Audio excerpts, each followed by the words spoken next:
নমস্কার বন্ধুরা, আপনারা কি কোনোদিন ভেবেছেন আমরা যখন দেখি কোনো পোস্ট বা মন্তব্য নিয়ে বিতর্ক ছড়ায়, অনেকেই বলে ওঠেন ধর্ম অবমাননা করা হয়েছে। কিন্তু আসলেই কি বিষয়টা এতটা সহজ? যে ধর্মকে অবমাননা বলা হচ্ছে, সত্যিই কি সে ধর্ম অবমানিত হয়েছে?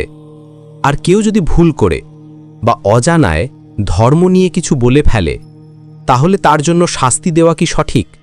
আজকের আলোচনার বিষয় ধর্ম অবমাননা ও তার শাস্তি সব ধর্মের দৃষ্টিতে কি বলে।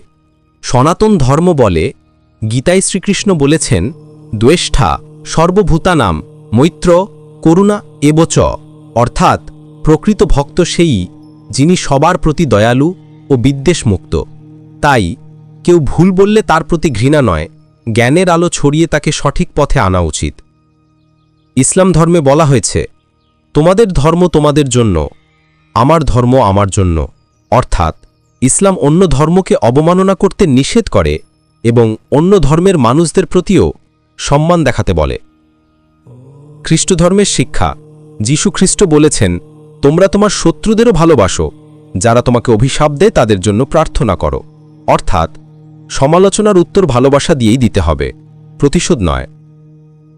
বৌদ্ধ ধর্মে গৌতম বুদ্ধ বলেছেন, ঘৃণার দ্বারা ঘৃণা নিঃশেষ হয় না, ভালোবাসার দ্বারা হয়। অতএব ধর্ম অবমাননার জবাব ঘৃণায় নয়, প্রজ্ঞা ও সহিষ্ণুতায় দিতে হবে। সনাতন ধর্ম এসডি পরিবারের দৃষ্টিতে সব ধর্মই আমাদের শেখায় সহিষ্ণুতা, ক্ষমা ও ভালোবাসাই প্রকৃত ধর্ম।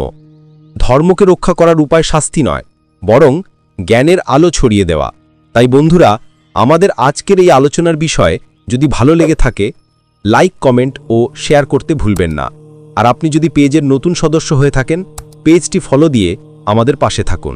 ধন্যবাদ। সনাতন ধর্ম এসডি পরিবারের পক্ষ থেকে।